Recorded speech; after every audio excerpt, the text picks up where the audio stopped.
भगवत्पादं शङ्करं लोकशङ्करं शङ्करं शङ्कराचार्यं केशवं बादरायणं सुप्रभातकृतो वन्दे भगवन्तौ पुनः पुनः ईश्वरो गुरुरात्मेति मूर्तिभेदविभागिने व्योमव्याप्तदेहाय दक्षिणामूर्तये नमः। जलधररुचे भूगोलधूलिकुलचराय तस्मै कृष्णाय नमः।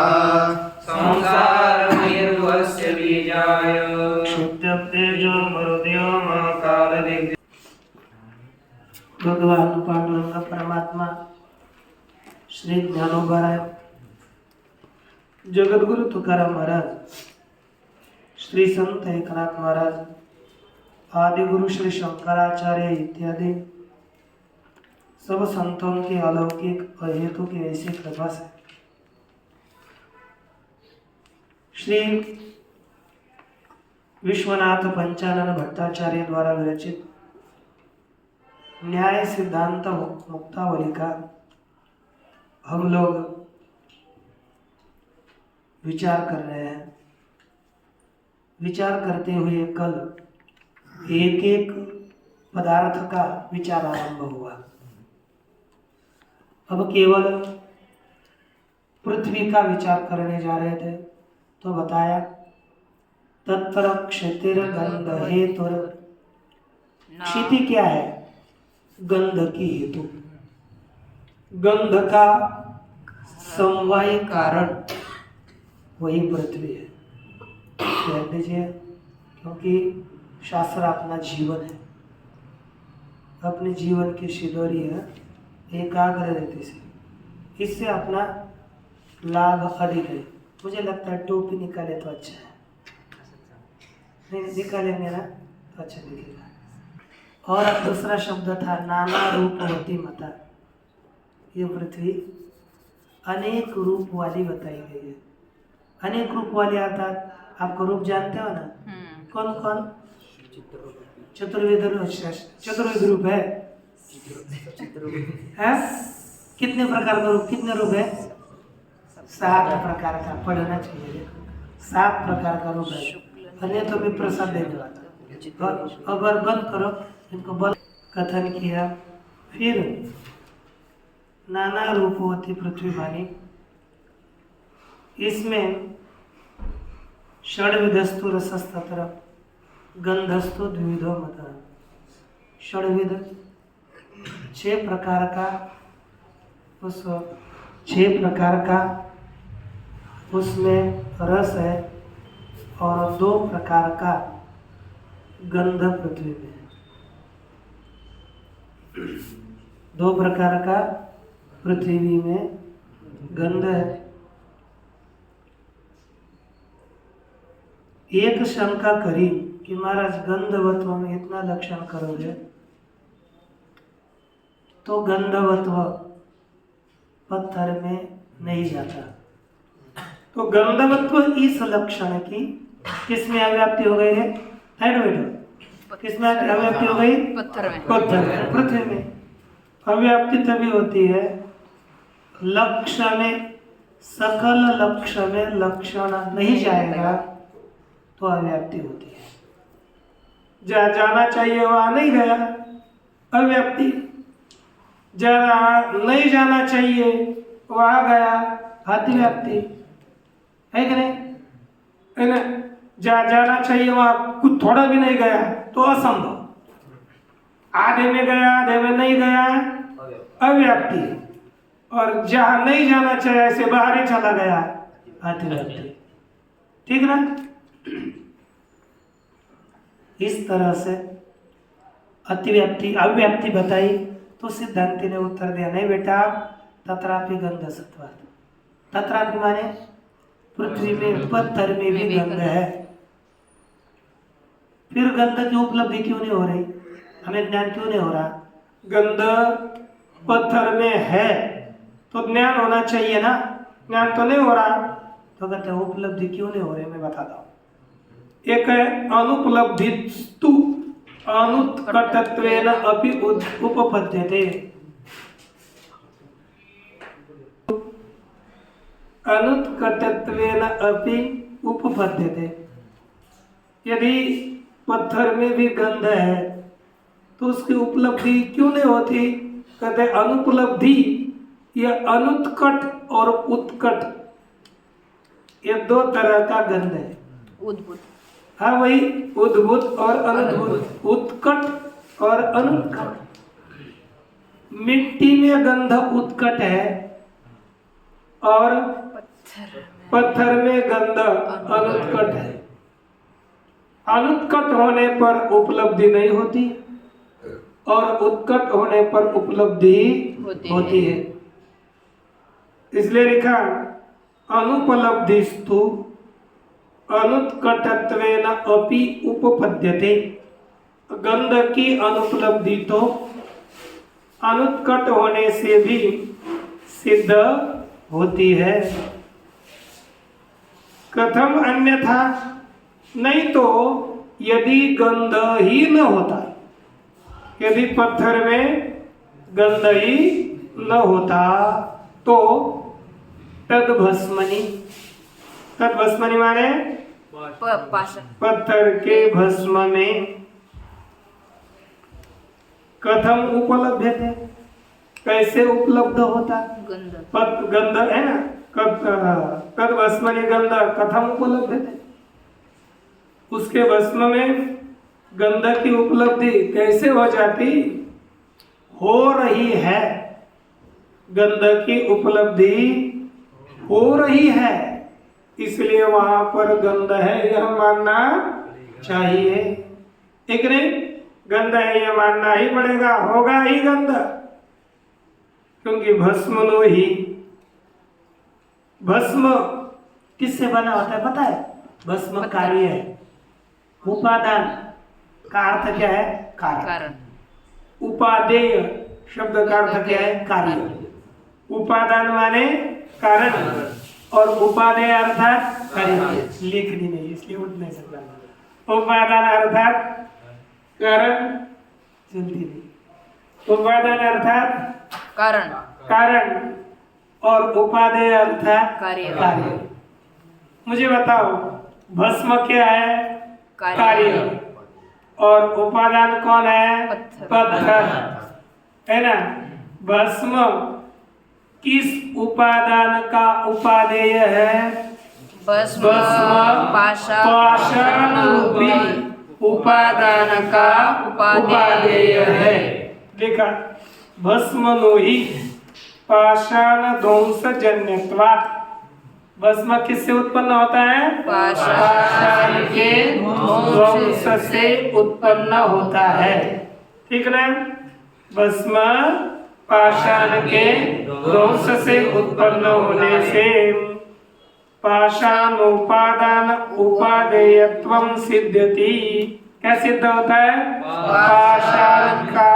पाषाण रूपी उपादान का उपादेयत्व माने कार्यत्व किसमें सिद्ध होगा? भस्म में सिद्ध होता है। समझ में आ रहा है ना? पाषाण उपादान हो गया, उसका उपादेय कौन हो गया? भस्म। तो पाषाण उपादान उपादेयत्व भस्म में सिद्ध होगा। और जो कारण में गुण होते हैं वही कार्य में आते हैं।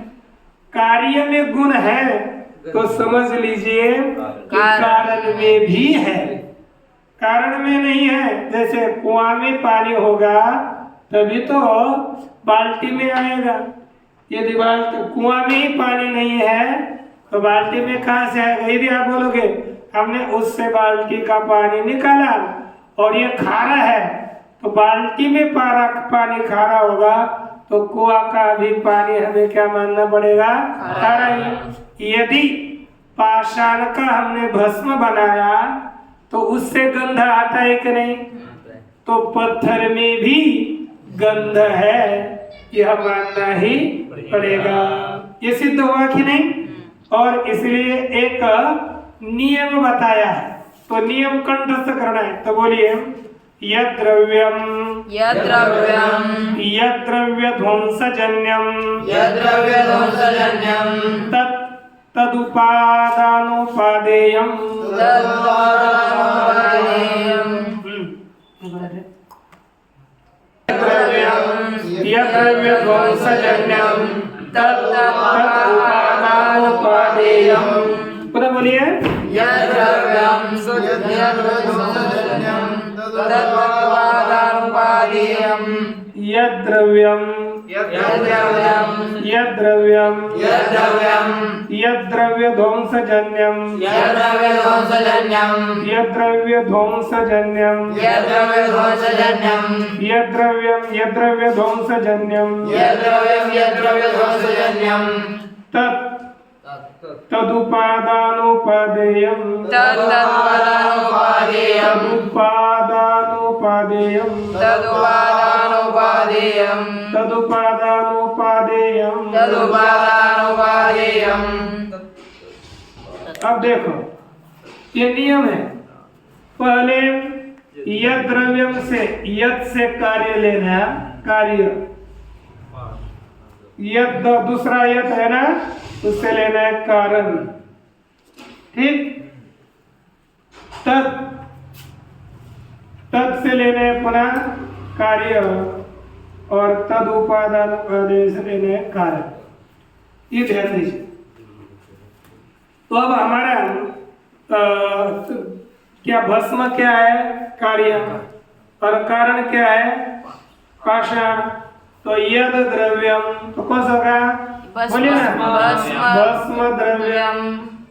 ठीक, पाषाण भस्म रूपी द्रव्यम। यद द्रव्य ध्वंसजन्यम, यद माने पाषाण द्रव्य ध्वंसजन्यम, ध्वंस जन्य है कि नहीं? ये भस्म रूपी द्रव्य पाषाण रूपी द्रव्य के नाश से उत्पन्न होता है ना। यदि पाषाण का नाश होगा तभी भस्म की उत्पत्ति होगी। तो क्या हो गया? यह द्रव्य अर्थात भस्म द्रव्य, यह द्रव्य ध्वंसजन्यम अर्थात तत् अर्थात भस्म तत् माने भस्म, तद भस्मम है कि नहीं? तद उपादान अर्थात पाषाणो उपादानो उपादेयम। तो भस्म क्या हो गया? पाषाण रूपी उपादान का कार्य बना। है ना? ये नियम ध्यान में रखना है। जो द्रव्य जिसके नाश से उत्पन्न होता है वह द्रव्य उसका कार्य होता है।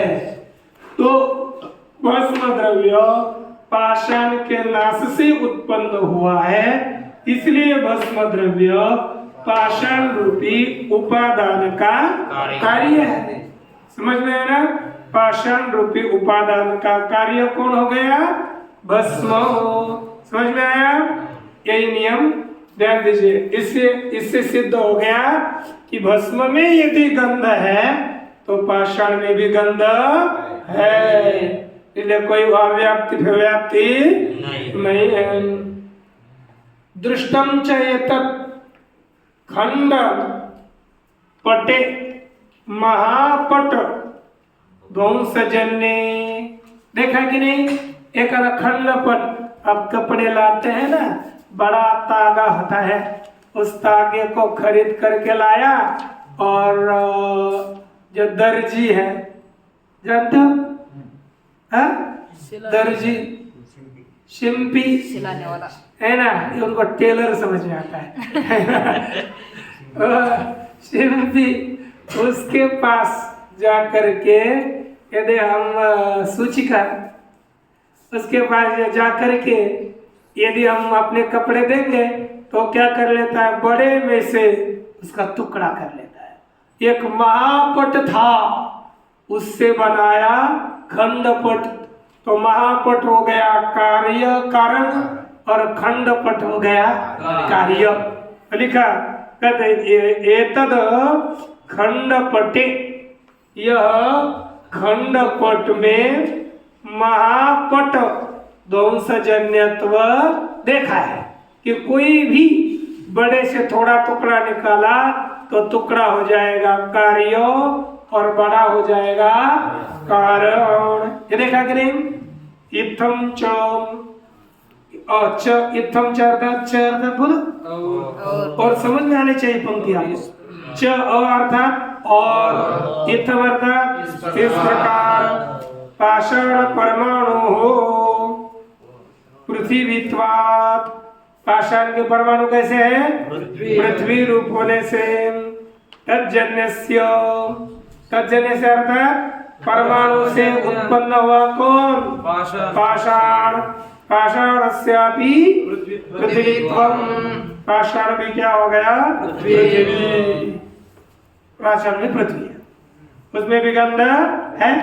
तथा च माने और तथा और उसी प्रकार तस्यापि गंधवत्वे बाधक भावः। पाषाण में भी गंधवत्ता होने में कोई बाधक नहीं है, बाधक का अभाव है। अब आगे क्या पद दिया है? नाना रूपवती मता। क्या लिखा है? नाना रूपवती मता। देखो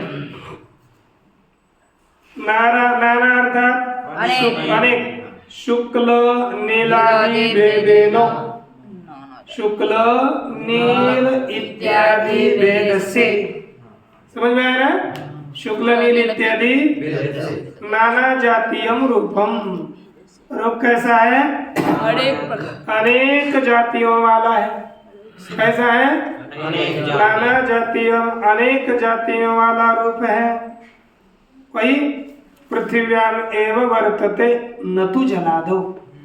नाना जातीय वाला रूप पृथ्वी में ही रहता है, जलादियों में नहीं, जलादियों में नहीं रहता। ठीक ना? जलादियों में बस जल में कौन सा रहता है? फिर शुक्ल। तत्र शुक्लस्यैव सत्वात्। जल में केवल सफेद है, शुक्ल रूप है। लेकिन अन्य में नाना जाति वाला 7 प्रकार का रूप है। पृथ्वी में केवल है ना? 7 प्रकार का रूप है, जलादियों में नहीं है। लेकिन 7 प्रकार नाना जातियों वाला। नाना जाति अर्थात शुक्लत्व, नीलत्व, पीतत्व, रक्तत्व, हरितत्व, कपिशत्व, चित्रत्व, इन जातियों वाला रूप पृथ्वी में रहता है। पृथ्व्यांतु क्या लिखा आगे देखो ना? तू माने परंतु। पृथ्व्याम अर्थात पृथ्वी में, परंतु पृथ्वी में कौन सा रहता है? एकस्मिन अपि धर्मिणी। किसमें? एक धर्मी में भी। बोलिए किसमें? एक धर्मी में भी। एक धर्मी। एक धर्मी कौन हो गई? पृथ्वी। कितने धर्मी है? एक धर्म वाली है। तो एक धर्मी में भी, ठीक ना?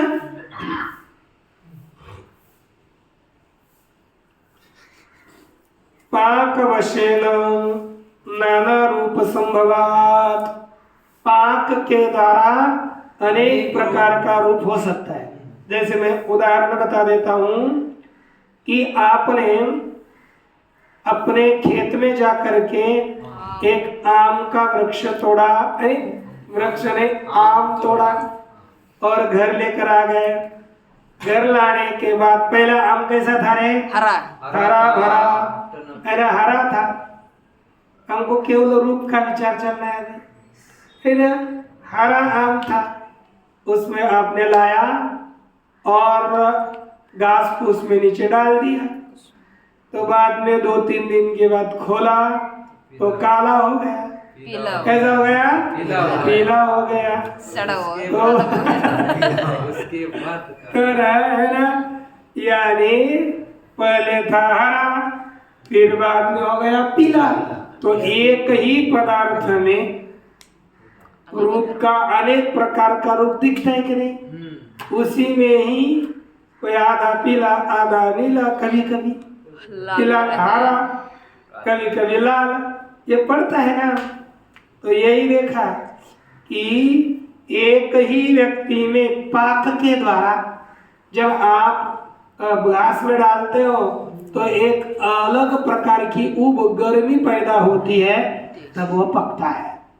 तो उस पाक के द्वारा नाना रूप संभवात, अनेक प्रकार का रूप संभव है। न च यत्र नाना रूपम नोत्पन्नम तत्र अव्याप्तिरिति वाच्यम। पूर्व पक्ष क्या बोलता है? यत्र नाना रूपम न उत्पन्नम, जहाँ पर अनेक प्रकार का रूप उत्पन्न नहीं हुआ। पृथ्वी में है, लेकिन किसी में देखो कोई ऐसी चीज होती है, आम आपका हरा था, पकाने के बाद भी हरा ही रहता है, बदलता नहीं है। नाना रूप बदलता है नहीं है। जहाँ हरे ही आम में अनेक प्रकार का, पहले हरा बाद में हरा, तो उसमें लक्षण नाना रूप नहीं गया ना? नहीं गया। तो लक्षण के क्या हो गई? अव्याप्ति है कि नहीं? कभी भी रूप में चेंज नहीं होता है कि नहीं? क्या है नजर? रूप में चेंज होता है अपने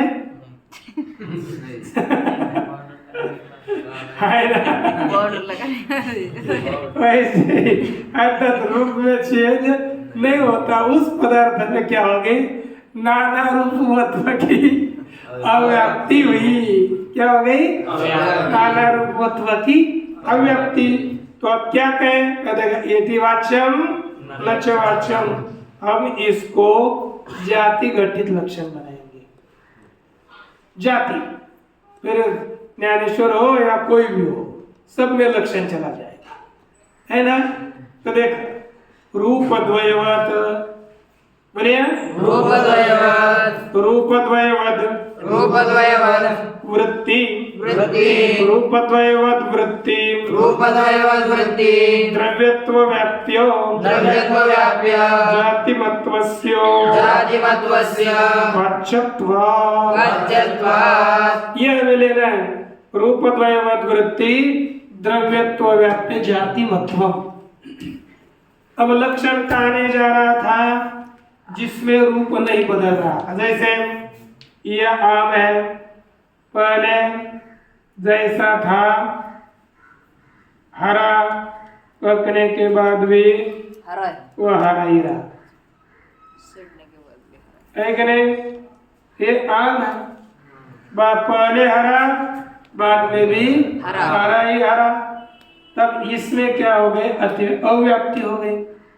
तो हमें लक्षण वारण करना है, तो कहा ऐसा करो, द्रव्यत्व व्याप्यो जाति मतो,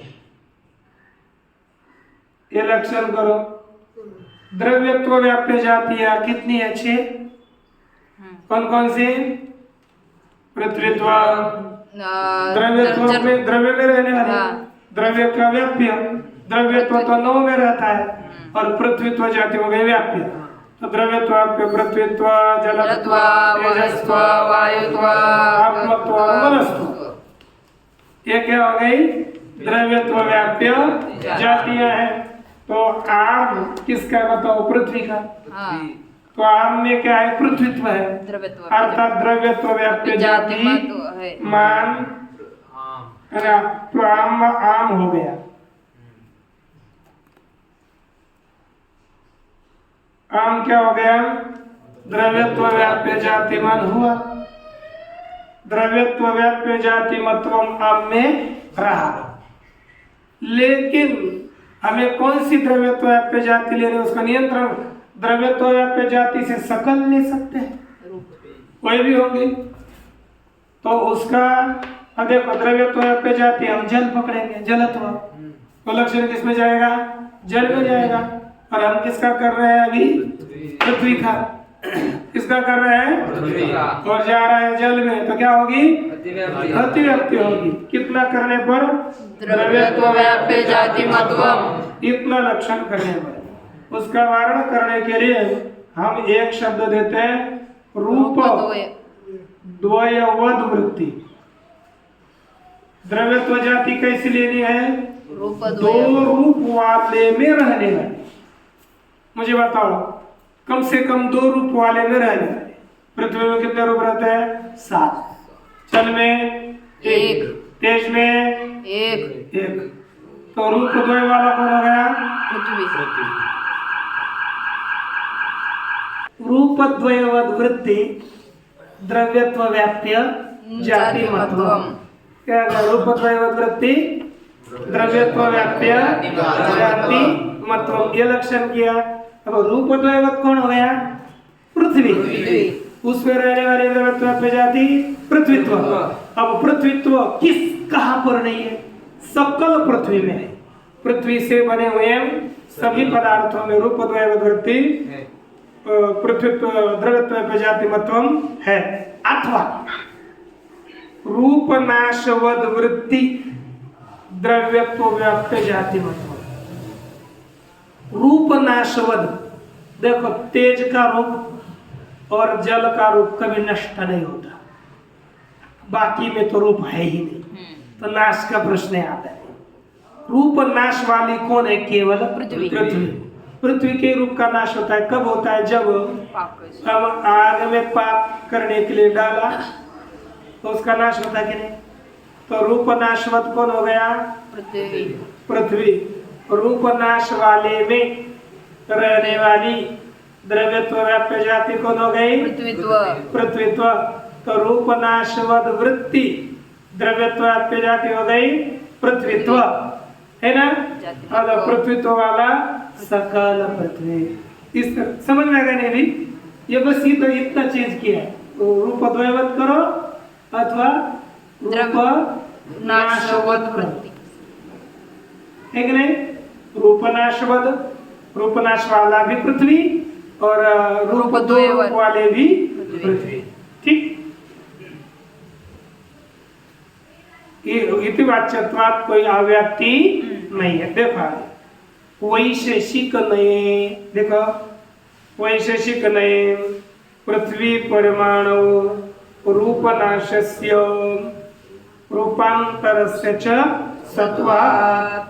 देखो आपने कुछ पढ़ा होगा, दो एक न्याय मत है और दूसरा वैशेषिक मत है। न्याय वालों को पीठर पाकवादी कहते हैं और वैशेषिकों को पीलू पाकवादी। पीलू माने परमाणु, परमाणु में पाक होता है। उनका क्या मानना है? जब हम घट इत्यादियों को पकाने के लिए भट्टी में डाल देते हैं तब घट फट जाता है और घट के परमाणु बनते हैं और वह आग के द्वारा उस काले परमाणु का परिणाम पीले परमाणु में होता है। काला परमाणु बदल करके लाल पीला हो गया, है ना? लाल परमाणु बन जाता है। तो देखो पहले रूप का नाश हो गया कि नहीं? पहले रूप का नाश और दूसरे रूपांतर की उत्पत्ति, दूसरे लाल रूप की उत्पत्ति हो गई। ये परमाणु में होता है, यह कहते हैं वैशेषिक। और न्याय नए घटादव अपि तत्सत्वात्। न्याय मत में जो हमने घट किया ना, घट साक्षात घट में ही बदलता है। साक्षात जो घट है, घट ही काले का लाल बन जाता है। ये न्याय मत ने बताया, ठीक ना? माने न्याय मत जो हमको पता है, अब हमारा घट फूटता है, परमाणु तक जाता है, ये किसने देखा है? लेकिन सीधा घट पकता है, ये तो सब देखते हैं। इसलिए न्याय मत अपने नजदीक का प्रतीत होता है कि नहीं? आगे देखिए, षड्विध इति मधुरादि भेदेन यह षड्विध रसः स पृथिव्याम एवं। मधुरादि भेद से जो 6 प्रकार का रस है वह पृथ्वी में ही है। मधुराम्ल षड्विध रस नीचे दिया है, तो देख लेना कभी यहाँ मधुराम्ल कड़ु कषाय तिक्त भेदा जले मधुर एव रसः। जल में कौन सा रस है? मधुर ही रस है। अब अत्रापि पूर्ववत यहाँ पर भी यदि कहीं पर एक पदार्थ में एक ही रस रहेगा ना, तो वहां तो अव्याप्ति बताएंगे, है कि नहीं? तो वहां पर भी ऐसा करना। और रस द्वयवद वृत्ति या रूप द्वयवद वृत्ति था ना, इधर देखो क्या करना है? रस द्वयवद वृत्ति द्रव्यत्व व्याप्य जाति मत्वम। क्या करेंगे? रस द्वयवद वृत्ति द्रव्यत्व व्याप्य जाति मत्वम। क्या लक्षण करेंगे? रस द्वयवद वृत्ति द्रव्यत्व व्याप्य जाति मत्वम। अर्थ क्या होगा? दो रस वाले। दो रस वाली कौन है? पृथ्वी। उसमें रहने वाली द्रव्यत्व व्याप्य जाति पृथ्वीत्व। और पृथ्वीत्व जाति वाली पृथ्वी। उसमें लक्षण चला जाएगा।